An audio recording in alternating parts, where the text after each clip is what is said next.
Ang kwentong ito ay hango sa totoong buhay. Karanasan nito ni David. Taong 1959, San Agustin, Romblon.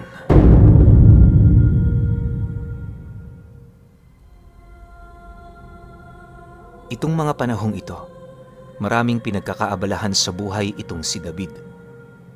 Kabilang sa kanyang mga trabaho ay ang pangingisda na siya namang 3 beses niya na sa isang linggo ginagawa.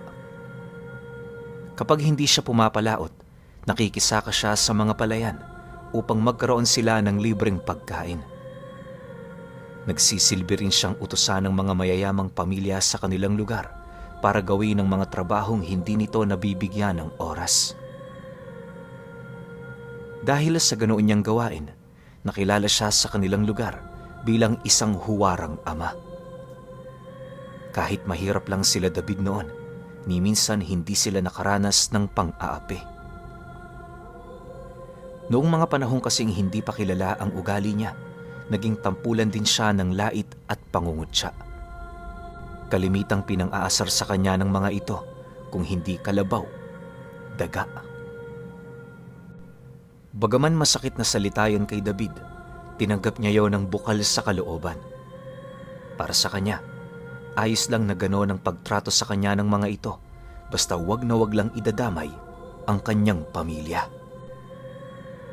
Nabago lamang ang ganoong sitwasyon noong narinig niya mismo sa sarili niyang tenga ang isang lalaking nangungutya sa kanyang ina. Harap-harapan itong pinagmumumura ang nanay niya kahit wala naman niyong ginawa. Dahil sa pangyayaring yon, agad namang kumuha ng itak si David sabay lapit sa lalaki. Nang akmang magsasalita na ito, walang pagdadalawang isip naman niyang hinataw ang braso nito na siyang naging sanhi upang mabilis na kumalas ang kamay ng lalaki sa mismong katawan nito. Pagbagsak ng kamay nito sa lupa, agad naman niya yung sinapak sa dibdib at mabilis ang tinisod para tuluyan ng matumba. Nang akmang tatayo pa yon, buong puwersa naman niya yung dinaganan, sabay puwersahan niyang hinila ang dila nito. Kahit anong pagpupumiglas ng lalaking yon, wala yung nagawa sa kanya hanggang sa tuluyan na niyang naputol ang dila nito. Matapos ang mga pangyayari, agad naman niya yung pinakawalan at pinauwi. Dahil sa ginawa niyang yan, agad namang nagreklamo ang pamilya ng kanyang inagrabyado sa barangay. Subalit, dahil sa kawalan ng ebidensya sa sinampan nitong reklamo, buwan lang ang lumipas nang maibasura ito. Hindi yon pinanigan ng kanilang lugar sa kadahilan ng kilala rin yung basagulero at magnanakaw. Magmula noon, nawala ang bansag sa kanya. Kapag nakakasalubong niya yung mga taong palaging nangungutya sa kanya noon, napapansin niyang umiiwas na ang mga ito. Hindi naman yun gaanong pinapansin ni David, gawa ng ang mahalaga para sa kanya, makapagtrabaho. Wala rin siyang puot sa kapwa, lalo pat nauunawaan naman niya ang kalagayan ng mga ito. Sa halos humigit 3 taon nilang paninirahan sa lugar na yon, unti-unti nang nagiging maayos ang kanilang buhay. Nakakakain na rin sila ng 3 beses sa isang araw, hindi kagaya noong una nilang tira rito. Kung hindi nyo kasi naitatanong, napilitan lang lumipat sila David sa San Agustin matapos mamatay ang kanyang ama. Kusa nilang nilisan ang lugar na matagal na panahon na nilang tinirhan para makaiwas at magsimulang muli. Yung kasama niya sa paglisa noon ay ang kanyang ina, mag-ina niya at yung lola niyang bulag. Sa kanilang pamilya, yung lola niya ang bukod tangi sa lahat. Bagaman bulag ito, nakakagawa pa rin yun ng mga bagay na hindi nila maipagkakailang nakakatulong sa kanila. Itinatago rin nilang isa yung albularyo nang sa gayoy hindi na ito magambala pa ng mga taong naghahangad mula sa mga karamdamang tinataglay nila. Ayon kay David, na tuwing pinanghihinaan siya dahil sa kanyang trabaho, yon ang kanyang nilalapitan. Meron itong isang langis na pinapainom sa kanya kung saan kapag pumapasok na yon sa kanyang sistema, lahat ng kanyang pagod at sakit na iniinda, kusang nawawala. Dahil sa langis na yon, patuloy siyang nakakapagtrabaho na siya namang nagsisilbing palaisipan sa mga taong kakilala niya. Isang araw, habang nagtatanim ng palay si David kasama ang iilang mga magsasaka, merong lumapit sa kanyang lalaki na umiiyak. Noong una, inakala niyang may problema lang yun sa pera, pero nang makapagkwento na ito, doon niya nalaman na meron palang malubhang karamdaman ang anak nitong 3 taong gulang. Ayon sa lalaki, kaya si David ang kanyang nilapitan dahil sa nararamdaman niyang merong espesyal lang pagkatao nito. Hindi rin siya naniniwalang pangkaraniwan lang yung mamamayan sa kadahilanang ilang beses niya nang napansin ang lakas nitong walang katulad. Dagdag pa ng lalaki na maraming albularyo na rin ang pinagkonsultahan nila pero wala silang nakitang pag-asa sa mga ito. Ilang buwan na rin silang desperado sa paghahanap ng gamot, lalo pat yung kaisa-isahan nilang anak na hindi namatay bago pa yon ipanganak. Nang marinig naman ni David ang kwento ng lalaking yon, hindi niya maiwasang maantig gawa ng isa rin siyang padre de pamilya. Ramdam niya ang sakit na dinadala nito sapagkat minsan na rin niya yung pinagdaanan. Makalipas pa ang ilang minuto nilang pag-uusap, nagdesisyon siyang samahan yun sa kanilang bahay. Mariin niya ring inabisuhan ang lalaki, huwag ipapaalam kahit kanino ang tungkol sa kanilang gagawin para makaulit pa siya kung sakali mang may magkasakit pa sa kanyang pamilya. Dagdag pa niya na hindi sila tumutulong kahit kanino hanggat wala silang matinding rason para gawin ito. Sige na Manong, umuwi ka na muna. Bago mag-alas 3, dapat nakabalik ka na rito kasama ang anak mo.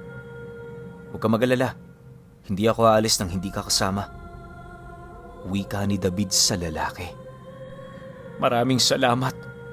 Sige ho, babalik din ho ako kaagad. Sagot naman ng lalaki sa kanya. Matapos ang kanilang pag-uusap, agad din naman yung umalis sa palayan.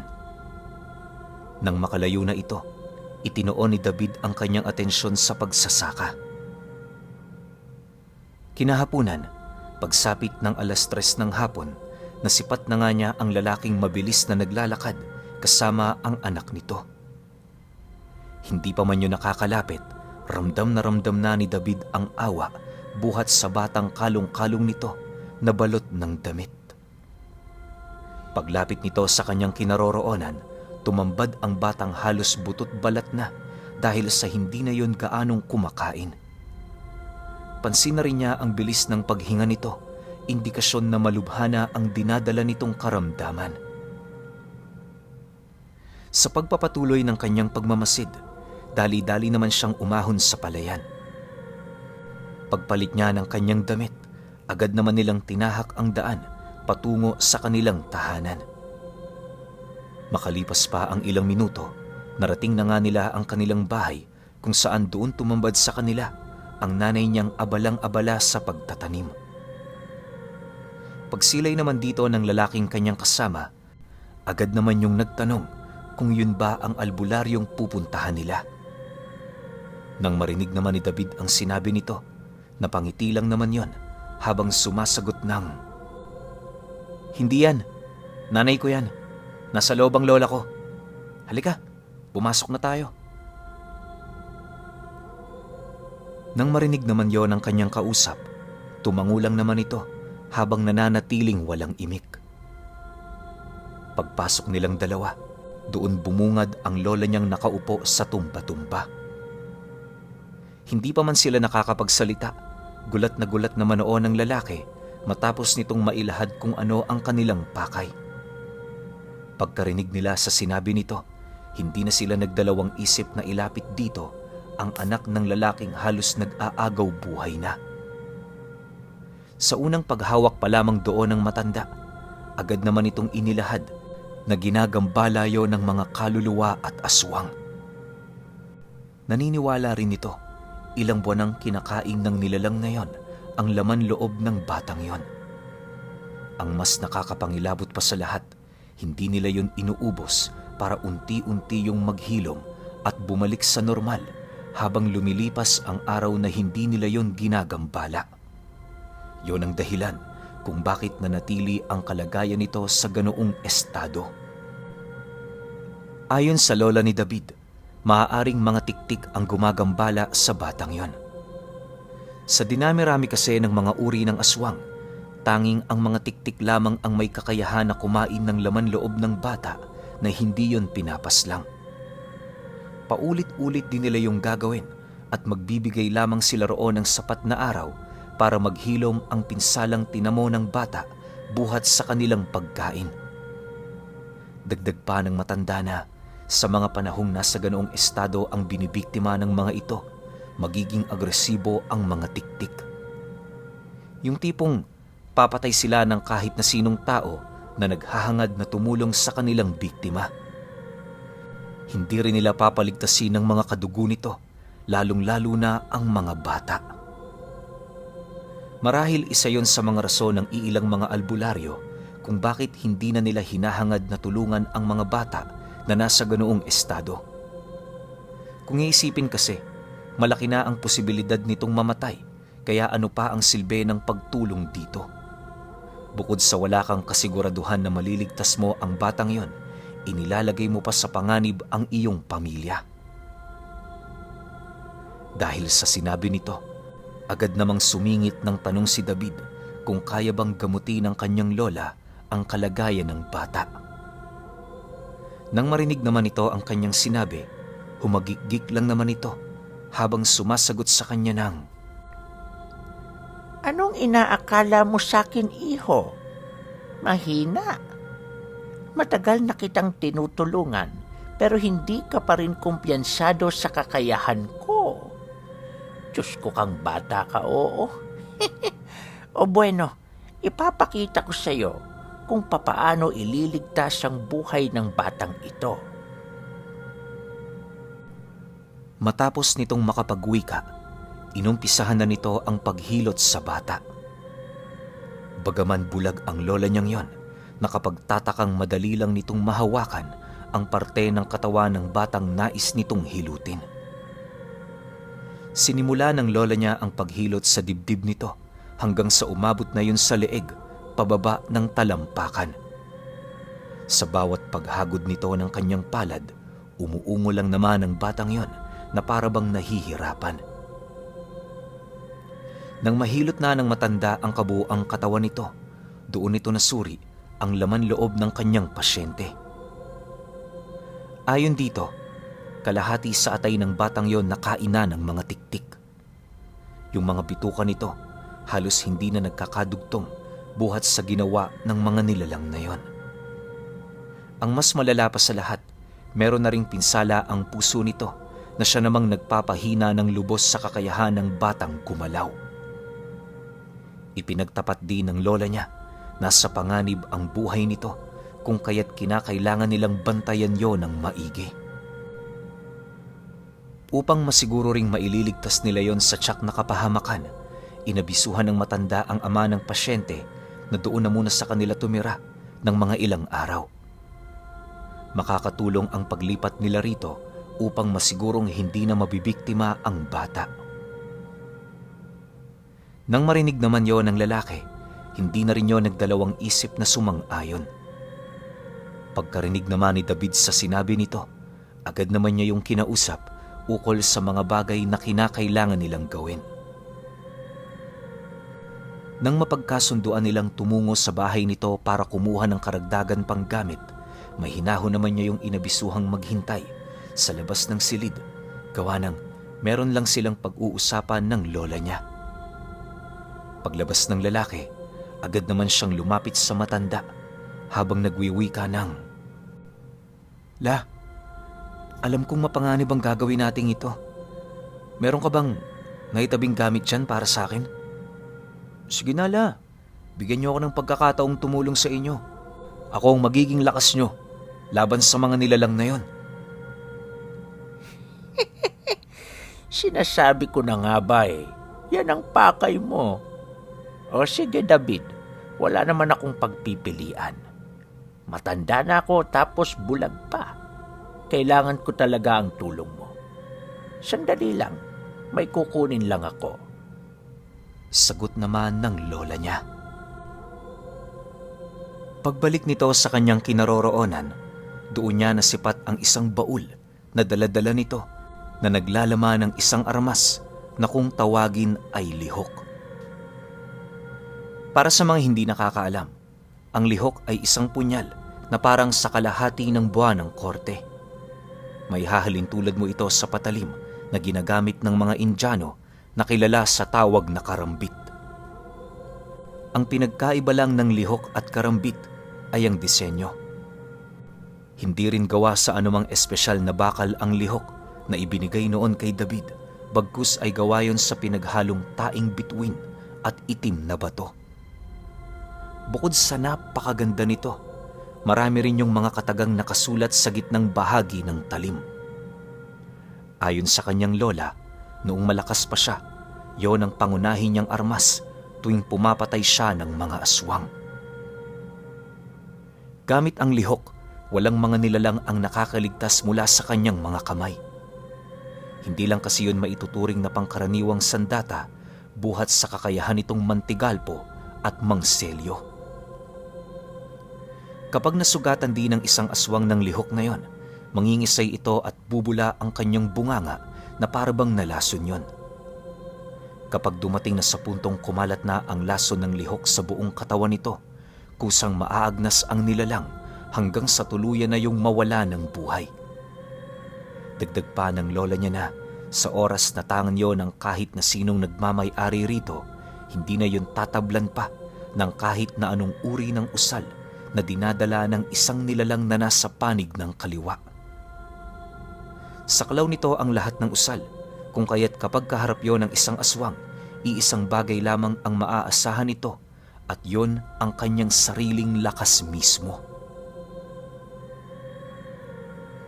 Nang marinig naman ni David ang tungkol dito, dahan-dahan naman niya yung kinuha habang patuloy niyang naririnig ang pag-usal ng matanda. Paglapat ng kanyang kamay sa hawakan ng lihok, narinig na lamang niya ang paghinga ng malalim ng matanda habang nagsasabi ng,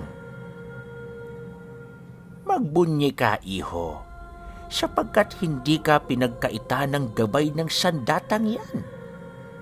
Tunay ngang apo kita na walang dudang nagbibigay sa akin ng halaga. Matapos nitong makapag-wika, agad naman siya nitong inabisuhang maglakad na hanggat hindi pa gaanong tumatalikod ang araw sa kalupaan. Mariin kasi yung naniniwala na noong mismong araw na yon, dadayo ang mga tiktik sa kanilang lugar para hanapin ang bata. Nang marinig naman yon ni David, agad naman siyang lumabas ng silid alinsunod sa nais nitong mangyari. Habang binabagtas nila ang daan, naging maayos naman ang lahat. Subalit, nang papalapit na sila sa bahay ng lalaki, doon nila unti-unting nararamdaman ang pag-iba ng ihip ng hangin sa paligid. Maliban sa nakakaamoy sila ng hindi katanggap-tanggap na baho, pansin na pansin din niya ang bigat ng presensya sa lugar na yon. Pagdating nila sa bahay nito, bigla naman sila noong natigilan matapos nilang mapansin ang iilang mga tao na bigla na lamang humarang sa labas ng bahay. Nang masipat naman yon ni David, dali-dali naman niyang hinugot ang lihok sabay lakad patungo sa kinaroroonan ng mga aswang. Pagsilay naman ng lalaki sa kanyang ginawa, agad naman yung sumunod sa kanya, subalit mariin niya yung pinaalalahanan ukol sa bagay na mas kinakailangan nitong gawin. Pagkarinig naman ito sa kanyang sinabi, agad din naman yung bumalik sa loob ng bahay para abisuhan ang kanyang asawa ukol sa gagawin nilang paglikas. Pagkaraan pa ng ilang minuto, nakalabas na rin ang mga ito, bitbit ang kanilang mga gamit. Pagsilay nila sa kinaroroonan ni David, laking gulat na lamang nila nang madatnan nila yung duguan na ang kanang kamay. Dahil sa pangyayaring yon, ilang beses na rin nilang pinagmasdan ang buong paligid, subalit wala silang nakitang nilalang na nagmamasid o nakikiramdam. Maya-maya pa, nagpasya na rin silang tahakin ng daan patungo sa bahay ng lola niya. Habang binabagtas nila ang daan, kabilin-bili na naman ni David sa kanila, huwag lumingon sa likod. Ayon dito, merong sumusunod sa kanilang mga dambuhalang aso na anumang oras nakahanda yung sumakmal sa kanila. Upang hindi yun mabulabog, kinakailangan nilang manatiling kalmado habang naglalakad. Huwag din silang magtatangkang tumakbo sa kadahilan ng paniguradong hahabulin sila nito. Matapos namang marinig ng pamilya ng lalaki ang kanyang sinabi, nagpatuloy lang naman yun sa paglalakad sa kabila ng kabang kanilang nararamdaman. Bago pa man sumapit ang 7:00 ng gabi, narating nila ng ligtas ang pamamahay nito. Pagpasok nila sa loob ng bahay, matapang namang nagpaiwan si David sa labas, handang harapin ang mga nilalang na maghahangas na gumampala sa bata. Sa paglalim ng gabi, kitang-kita na niya ang iilang mga tiktik na nagliliparan sa labas ng kanilang bahay. Bigo naman yung makalapag sa kanilang bakuran dahil sa presensya ng kanyang lola. Habang patuloy niya yung pinagmamasdan, doon niya napansin ang mga kakaiba nitong kaanyuan. Paglalarawan niya sa mga nilalang na yon, para yung mga paniki na merong katayuan ng isang tao. Bukod din sa nagsisilakihan ng mga ito, hindi niya maipagkakaila ang mga kamay nito ay kahawig ng sa tao na tinubuan lang ng malasabalat na pakpak. May mahaba ring dila ang mga nilalang na yon na kadalasan nilang ginagamit para kumain ng mga laman loob ng bata. Sa pagpapatuloy ng mga pangyayaring yon, nanatili lang naman sa loob ng bakuran nila itong si David, naghihintay ng pagkakataon para umatake. Mabuti na lang, hindi nangahas namang himasok ang mga nilalang sa kanilang tahanan kung kaya't walang naganap na pagbubuno noong gabi. Subalit, sa pagdaan pa ng mga araw, nagpatuloy sa pagpaparamdam ang mga nilalang na yon, ngunit bigo pa rin silang mabasag ang harang na ginawa ng matanda. 2 linggo pa noon ang lumipas, unti-unti nang bumabalik ang dating lakas ng bata. Labis naman yung ikinatuwa ng mga magulang nito, lalo pat kahit papaano nakakaramdam na rin sila ng pag-asa. Pagdeklara ng lola niya na ligtas na ang batang yon, nagdesisyon ang mga magulang nito na magtayo ng bahay malapit sa tahanan nila David. Ayon sa mga ito, yun lamang ang nakikita nilang paraan para mailayo ang kanilang anak sa kapahamakan. Siyempre, dala na rin ang awa nila sa pamilya ng lalaki, hindi na nila yon pinagkaitan pa. Magmula noong nasa poder na yon nila David, naging katuwang niya yon sa lahat ng trabaho sa laot, maging sa bukid. Sa paglipas pa ng mga buwan na pamamalagi ng mga ito sa kanilang lugar, dumating sa puntong hindi na maatim ng lola niya ang pagpaparamdam ng mga tiktik sa lugar nila. Dala ng galit nito, agad naman itong hiniram sa kanya ang lihok na siya namang ginamit nito para paslangin ang lahat ng aswang na umaaligid. Maniwala kayo o hindi, sa isang gabing paggamit ng lola niya ng lihok, parang mga alikabok na naglaho ang mga nilalang na yon. Magmula noon, wala na silang nakikitang tiktik sa kanilang lugar, mapaumaga man o gabi. Dahil sa hindi maipagkakailang lakas ng lola ni David, nagkaroon siya ng paghahangad na malaman kung saang ang kanyo ng albularyo nagmula.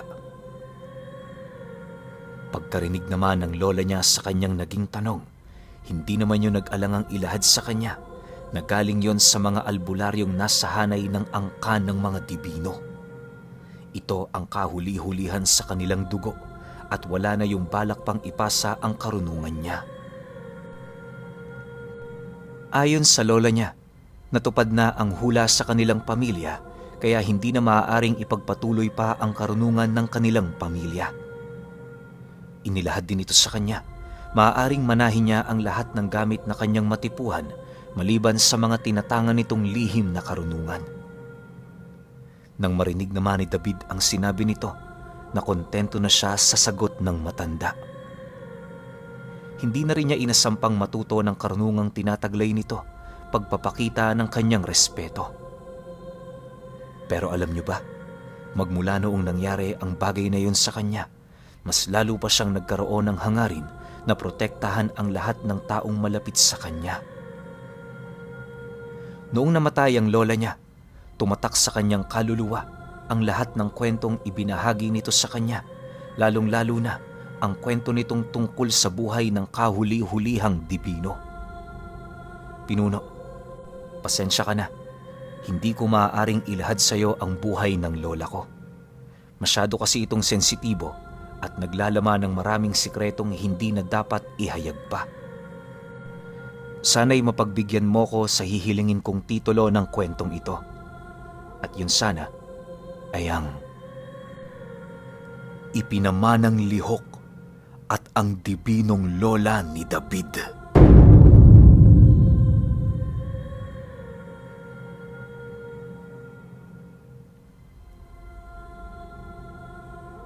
Okay, opinyon ko sa kwento. Ako lang ba yung kinikilig? Ako lang ba yung parang naaatat na hindi maintindihan yung nararamdaman pero parang nagkakaroon ako ng kakaibang adrenaline dito sa kwento na to? Unang-una, parang nanggigigil ako sa'yo, David, no? Kasi alam ko karamihan sa mga listeners o subscribers natin ay gustong marinig yung nakaraan ng lola mo. Kung bakit siya naging ganyang kalakas. Nasa linya ng dibino, tapos may tinataglay na lihok, tapos sobrang daming karunungan. Parang isang matanda lang yung kilala kong ganyan yung taga Siraway. Pero yung lola nito ni David, sobrang tindi rin. Pero nga lang, parang kinuwento ni David to, tas nilagyan niya ng malaking pader sa harap natin na, sorry Pinuno, sorry sa mga subscribers mo, pero yung kwento ng lola ko hindi ko pwedeng kwento sa iyo. Ito na lang, yung kwento ko, tsaka kwento ng lola ko, pero maiksi lang. Kasi nga namatay yung lola niya. Alam nyo, sobrang panghihinayang yung naramdaman ko. Kasi ito na yun Parang ito na yung pwedeng tumapat dun sa kilala natin na, well, hindi naman tapat pagdating sa lakas, no? Tapat siya na magbibigay sa atin ng kaligayahan na merong isang matanda na nagtataglay ng katulad din nung nasa Siraway na punyal pero dito lihok. Tapos ang dami ring alam. Isipin ninyo hiniram niya kay David, bulag na to, matanda, tas winasiwas lang lahat ng tiktik. Sobrang ganda nito. Lalo na kung nagkaroon to ng maraming parts, lalo na yung nakaraang buhay ng lola mo, David. Alam mo, sobrang sayang.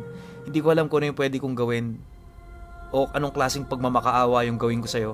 Para kahit papaano, kahit ilang episodes lang, magkwento ka tungkol sa lola mo. Kasi alam ko, gusto rin ng tao, lalo na ako, gusto ko malaman kung paano ba o ano ba yung nakaraan ng lola mo. Pero ewan ko kung meron ba akong pwedeng gawin o pwedeng ibigay sa'yo para ikwento to.